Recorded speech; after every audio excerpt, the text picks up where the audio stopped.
Hello বন্ধুরা, আজকে চলে এসেছি। এটা হচ্ছে চুঁচুড়া স্টেশন। চুঁচুড়া স্টেশনে থেকে আমি চলে যাব অটো স্ট্যান্ডে।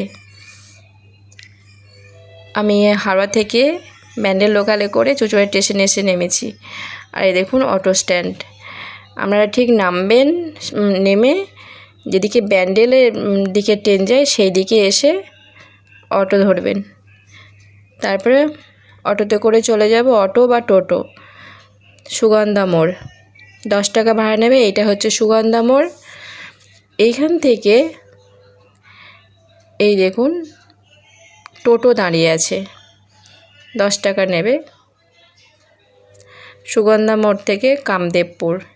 আজকে একটা নতুন মন্দিরে যাব।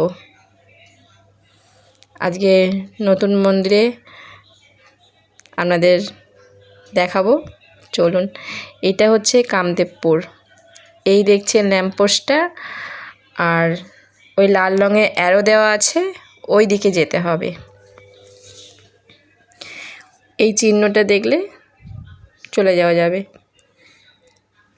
আর এই একটা টাওয়ার লোকেশন, আর তার উল্টো দিকে আছে মায়ের বাগান।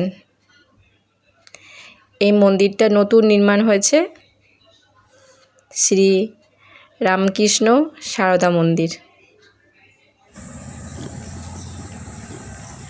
আজকে আমি চলে এসেছি।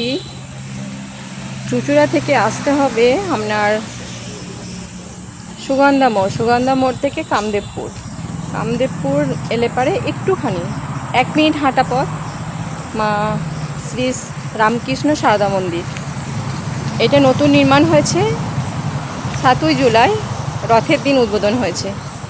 চলুন আপনাদের এখানে সব ঘুরে দেখাবো, খুব সুন্দর, ভালো লাগবে। আর আপনারা দেখছেন জয় ভোলে বাবা মিতা ব্লগ। আমি মিতা, আপনাদের সব ঘুরে দেখাবো আজকে। আসছে, চলুন যাওয়া যাক আজকে নতুন ব্লগ। এইটা হচ্ছে গেট, আর গেটে লেখা আছে মানে খোলার টাইম আর বন্ধ করার টাইম। খোলার টাইম হচ্ছে 7:30 থেকে, সকাল 7:30 থেকে 12টা পর্যন্ত। আর বিকেল 4টে থেকে আপনার সন্ধ্যে 7:30। তারপরে আমরা এবার এই প্রবেশ করেছি। এইটা হচ্ছে অফিস। অফিস রুমের সামনাসামনি যে গেটটা দেখছেন, এটা বিবেকানন্দ গ্যালারি হল, আর এই সাইডে আছে অফিস। এখানে শ্রী ঠাকুর, মায়ের, স্বামীজির সব ধরনের বই পাওয়া যায়। এখানে বই কিনলে একটু ডিসকাউন্টও দেয়। আর এখানে দুপুরে প্রসাদ একবারে বিনামূল্যে। আমি স্ক্রিনে নাম্বার দিয়ে দেব, আপনারা অবশ্যই ফোন করে একটু জেনে নেবেন বা বুকিং করবেন, খুব ভালো হয়। এবার আপনাদের ইচ্ছে অনুযায়ী আপনারা দিতে পারেন পয়সা। তারপরে আমি চলে আসছি মন্দিরের দিকে। মন্দিরটা তো অপূর্ব, সবুজে ঘেরা, একবারে মাঝখানে মন্দিরটা সুন্দর, মানে এক কথায় অপূর্ব, সত্যিই অপূর্ব।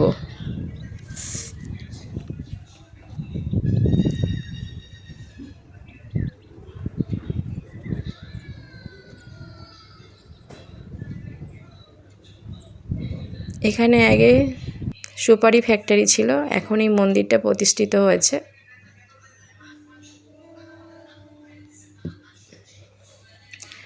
এখানে এক সাংস্কৃতিক অনুষ্ঠান ছিল, তার জন্যে কিছু মানে শ্রী রামকৃষ্ণ দেবের জন্যে কিছু গানের আয়োজন করা হয়েছে।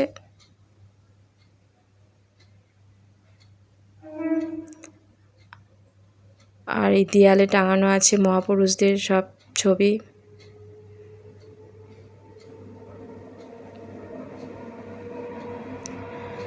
এই মন্দিরটা যেন শান্তি বিরাজ করছে।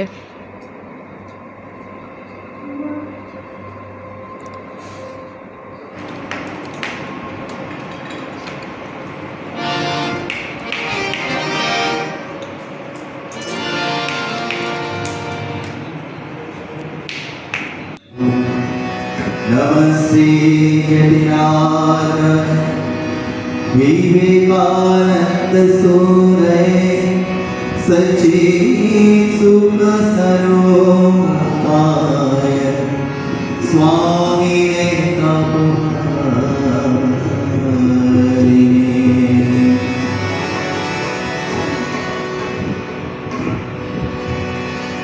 তুমি ব্রহ্ম রাম কৃষ্ণ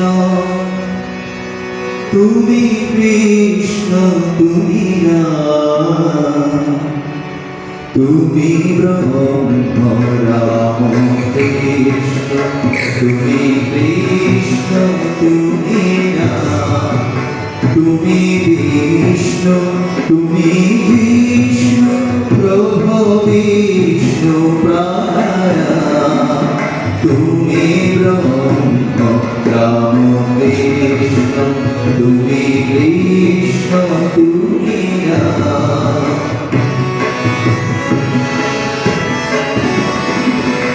তুমি আদি ও আধার তুমি ব্রহ্ম নিরাকার তুমি আদি ও আধার তুমি ব্রহ্ম নিরাকার তুমি নর রূপ ধার বিজিত অনবকার তুমি নর রূপ ধার বিজিত অনবকার তুমি ব্রহ্ম রাম কৃষ্ণ তুমি কৃষ্ণ তুমি রাম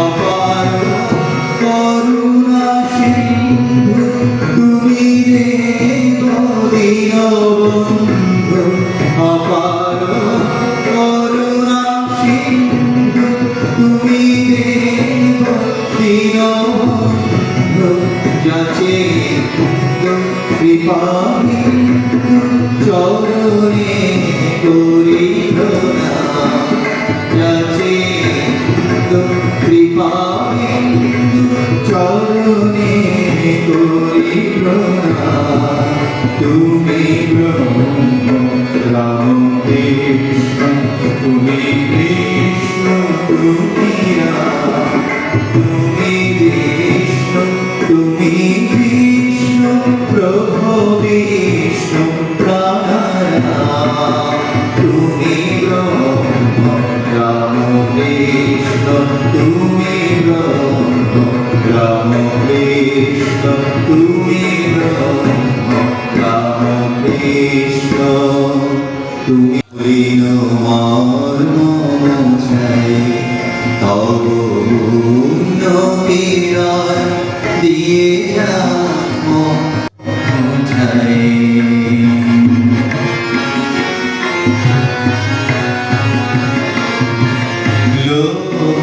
শূন্য বাসনা ছুটিছে গভীর আধারে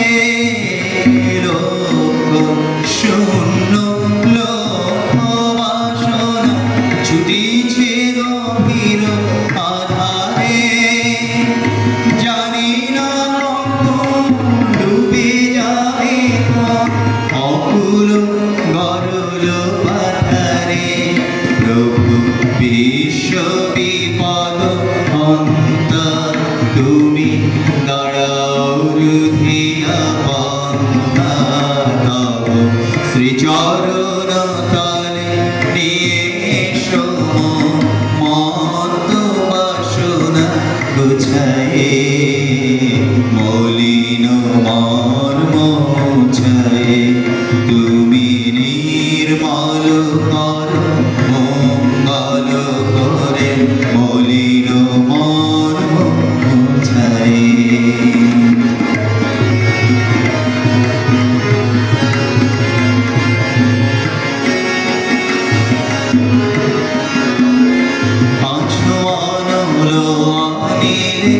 চির নবনীলে ধর সলিলে গহনে আচরণ অনিলে চির নবনীলে ধর সলিলে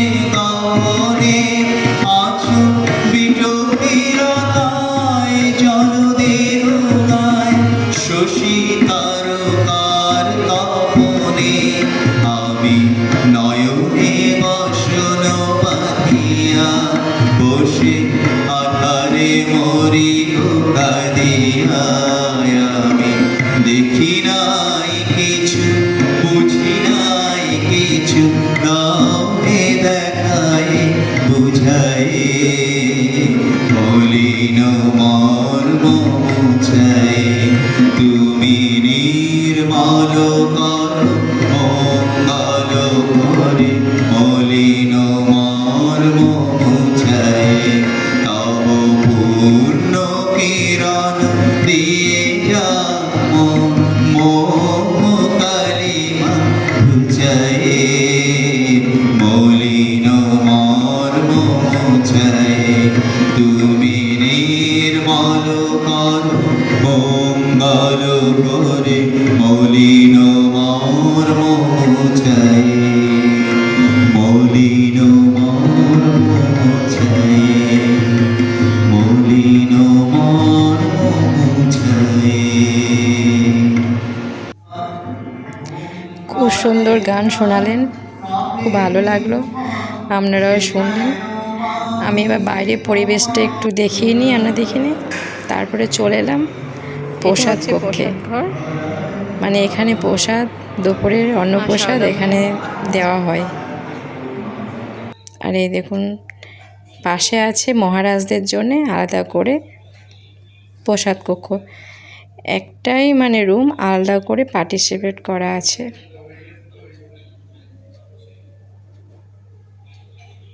একটা দেওয়াল দেওয়া আছে।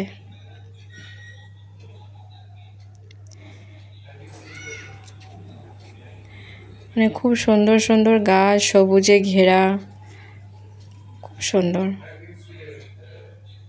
অতিথিদের জন্যে টয়লেটের ব্যবস্থা আছে। আর অস্থায়ীভাবে রান্নার মানে এখনও রান্নার জায়গা হয়নি বলে এখানে রান্না করা হয়। তারপরে রান্নার পাশে আছে মানে ওটা হচ্ছে সাধু নিবাস। আর এই বাচ্চাদের জন্যে একটা দোলনা আছে, কিছু বসার জায়গা আছে, একটা বাচ্চা দোলনা খাচ্ছিল, খুব সুন্দর। তারপরে চলুন সাধু নিবাসে ওপরে, সাধু নিবাসে এবার প্রবেশ করছি। অনুমতি নেওয়ার পরই প্রবেশ করছি। আগে এইখানে মন্দিরে স্থাপনা করা ছিল, এখন বসার রুম হয়েছে। এখনও মায়ের ছবি, ঠাকুরের ছবি আছে। আর এখানে মহারাজরা এলে, সাধুরা এলে এখানে ওনাদের থাকার ব্যবস্থা আছে। 2 তলা বা চিলেকোঠা 3 তলা। আর এই ওপরে উঠে দেখাচ্ছি, মানে চারিদিকে পরিবেশটা অপূর্ব একবারে, খুব সুন্দর। দেখুন ওপর থেকে মন্দিরটা খুব সুন্দর লাগছে। আর এই দেখুন এই নীলপাড়া, এইটা হচ্ছে প্রসাদ কক্ষ, পাশে আবার থাকার জায়গা আছে। আর এই দিকটা অফিস ঘর, আর এই দিকটা মায়ের বাগান।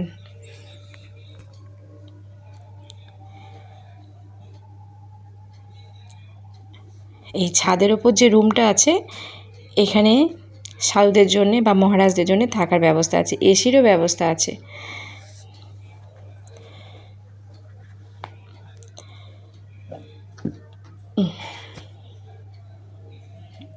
এটা হচ্ছে 2 তলাতে।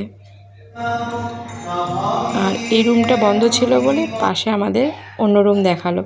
এটা বাড়ি থেকে কেউ এলে পারে, যদি খুব রিকোয়েস্ট করে, যদি কোনো বয়স্ক ভদ্রলোক, ভদ্রমহিলা বা মারা আসেন দূর থেকে এলে পারে, তারা থাকার জন্য রিকোয়েস্ট করলে এখানে থাকার ব্যবস্থা আছে।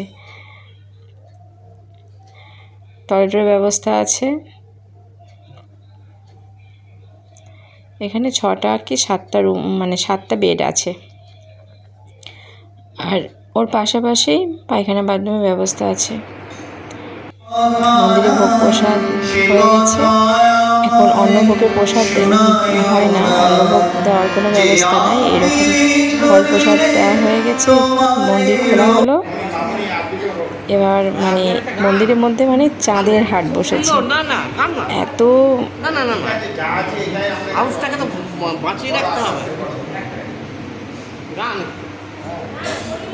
অপূর্ব পরিবেশটা মানে জমজমাট হয়েছে, খুব সুন্দর।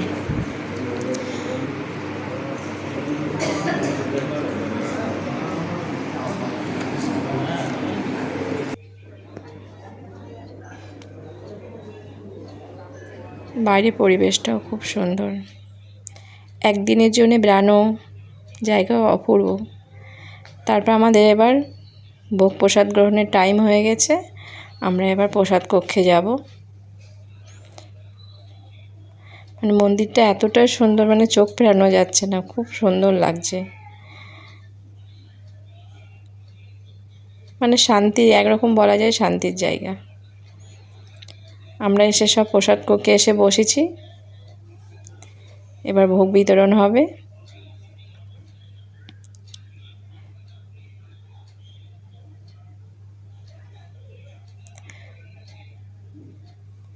প্রথমে ভাত, তারপরে শুক্তো ছিল, তারপরে ডাল ছিল, তারপরে পনির তরকারি ছিল, আর একটা পটল আলুর রসা ছিল, তারপরে চাটনি, পায়েস। আমার প্রসাদ গ্রহণ করা হয়ে গেছে। সব কিছু ঘুরে দেখালাম আপনাদের। কেমন লাগলো একটু কমেন্ট করে জানাবেন, আর সাবস্ক্রাইব তো করবেনই অবশ্যই। ভালো না লাগলে করতে হবে না, জোর করবো না আমি কাউকে। আজকের মতো বিদায় নিচ্ছি, ফিরে আসবো পরের ভিডিওতে।